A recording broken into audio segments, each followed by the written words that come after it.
Champ, congrats. What's up?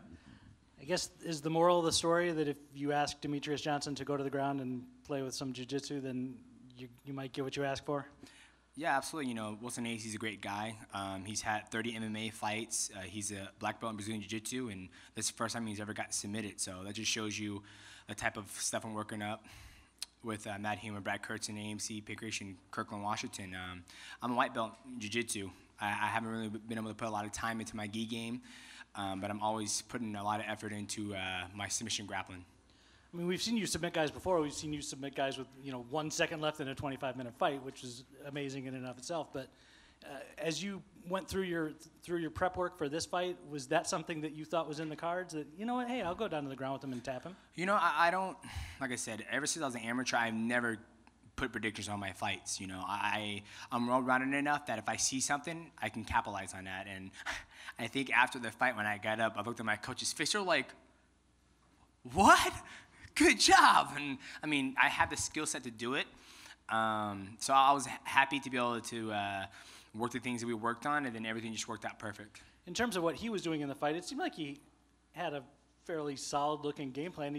You were never around to get hit on the end of most of his punches. Do you feel that was the situation in there? Yeah, I guess you could say that. You know, I worked extremely hard this camp. I was very focused. And we watched a lot of video on him. We had Bibiano Fernandez come down, work with me, Matt, and the rest of the guys. And like, okay, you know, I'm the man from the jungle. I'm pure jiu-jitsu. This is what he likes to do. And for us to be able to take a step back and listen to Bibiano and ask him questions, you know, as a jiu-jitsu practitioner, why do you want to do this? Why does this make you feel comfortable? So when we got in there, you know, last night while everybody was out, you know, rehydrating, having a good time, like, yeah, I made weight. I was in my workout room working out, going over the things we need to do to execute, and Tyron Woodley was there to witness it, and he goes, dude, like, I literally just watched what you were doing last night in the training room in the octagon. You're the number one guy in the world right now. You've set yourself up to be the number one guy of all time.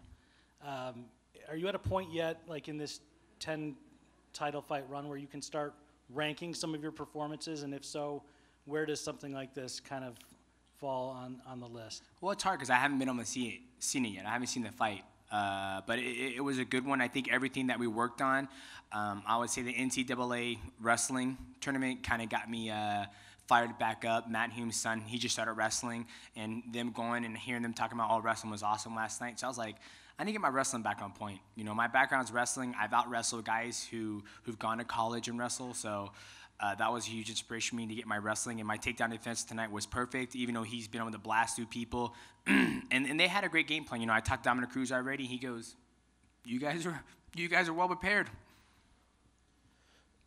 Now that you've accomplished the 10 straight successful defenses, can you put it into perspective what that means now that you've done something that only Anderson Silva has done, and you have a chance to break that record now? Yeah, it's definitely awesome. I think any champion in the UFC or any sport, you know, the Chicago Bulls, you know, when Michael Jordan, Scottie Pippen, and Dennis Rodman were together, they wanted to try to get as many championships as they could.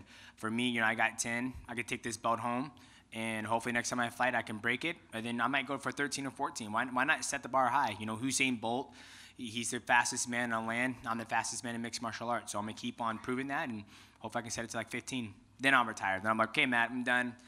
Brad, it's awesome. Let's just train together and keep on getting better and not put my body through, you know, the turmoil of cutting weight and the aches and bruises.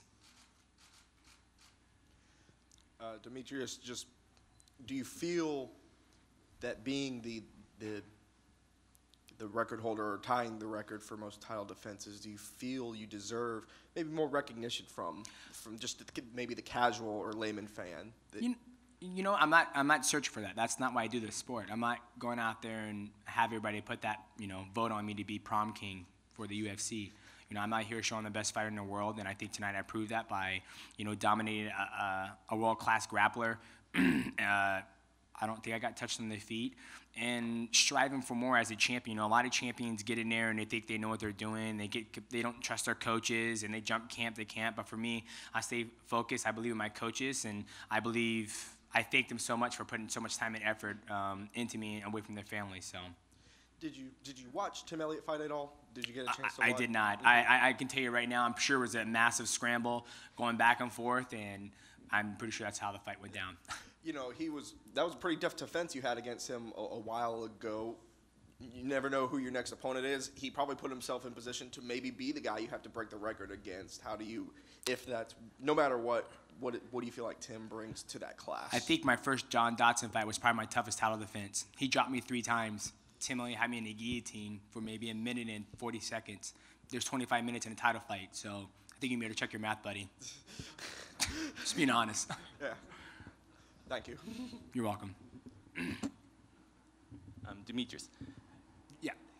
is that belt yours? Are you going to be taking I'm that? taking this motherfucker home. So now you have 2 belts, right? I got 2 belts. Okay, what's the story in the 8 other belts that are owed to you? You know what? Hopefully they send it to me. You know what? But I got my 2 belts, one for Tyron and one for Maverick, so they don't have to fight over one. And then you know what? I'll sit down with Dana White and talk to him. You know, like I said, I just want to capture that photo that Floyd Mayweather has done. Andre Ward just did it. You know, the champion, all my belts. You know, I'll even bring my amateur belts just to show the process I went through to get all these belts. I mean, 10 title defenses. That's sometimes when I take a step back and smell the rose, I'm like, damn, I've been a champion since 2012 September when I won it in Toronto, Canada, and I'm still here today. Awesome, congrats. Thanks, man. Demetrious, before you could even really get back out of the octagon, you were asked a question about Cody Nova. Shortly thereafter on Twitter, he mentioned that he feels like you're still that you're dodging him. Is it just more the case that you have more unfinished business in the flyweight division? You know, the whole thing with Cody, I'm not really worried about it, dude. Like, if somebody comes, I've never told anybody down to come to my weight class, right? Like, I have nothing but love for the guy, but at the same time, he just won a belt. You know, he just won a belt. I've defended it 10 times. I've been in the sport longer than he has. Like I said, if he comes down and wants to fight at 125, we welcome it. But he doesn't get to dictate. Well, maybe, I don't know. Maybe he does get to dictate according to Dana White. Or I don't know. But at the end of the day, it is what it is. If Cody comes down to 125 and UFC deems him ready for a title shot, perfect. We can get him up. But until then, he's got to fight TJ Dillashaw. Then they just signed a new 135er, Molin Perez, and Dominic Cruz is still there. So for me, I'm just focused on making history, going for 11 title defenses, and then I have options, and I can decide like, you know what, maybe I'll go up to 35 and fight him for his belt. You don't have to cut 25. You just keep on defending your belt. You get 3 or 4 belts on title defenses, and I'll come up. Then I'll fight you. Then you don't have to worry about cutting 10 more pounds. Or unless you want to, then that's fine too. You obviously mentioned a fairly hefty number in the cage. How confident are you that for your next one you're going to get past that $1 million mark? I better.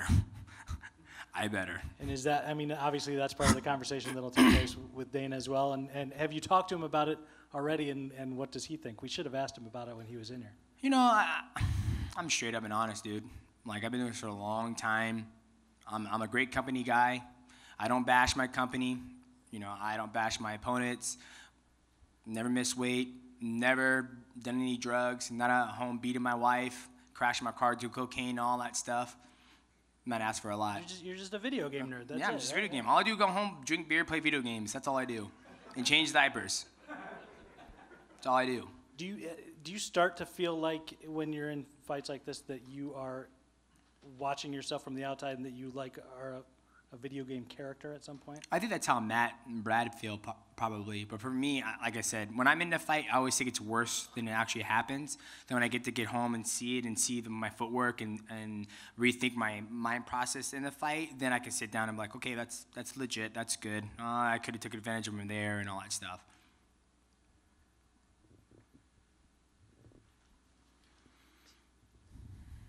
Demetrious, I just have one question. Going back to your division in that 11th title defense, you'll hear a lot from fighters in general and champions. It doesn't matter who you put in front of me, but if you absolutely 100% had to pick a name for an 11th title defense, who is it? It would be Chael Sonnen, because he would sell the hell out of that pay-per-view. You said pick a name, and I did.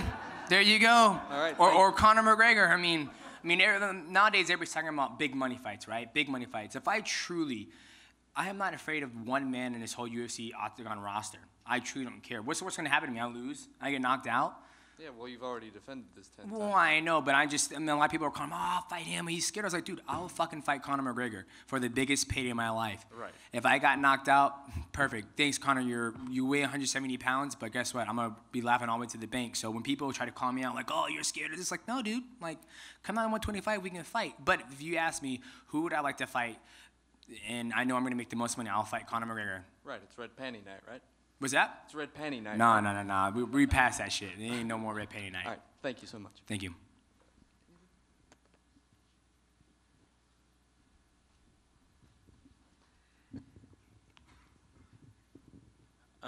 Dana mentioned earlier he saw you backstage after your victory, and you were asking your coaches, "What did I do wrong?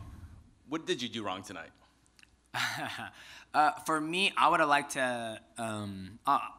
Obviously, everybody probably looks at it as perfect, but there's times in the fight when I get him covered up that I could have stayed there a little bit longer to make him miss more and then capitalize on the right hand. I wouldn't mind getting him in the clinch a little more, but it's always weird for me. I see things. I'm like, is that right? Could I have done better there? But that's probably the biggest thing. Like when he was covering up, be there in his face, and then when he turned and throw his right hook, make him miss, and then hit him with that right hand, left hook, right hand, or high 10. So I really wanted a knockout tonight. I really, really wanted to knock him out. But hey, submitting to black belt, don't get no better than that. Any more questions? Okay, thank you. Thanks, guys.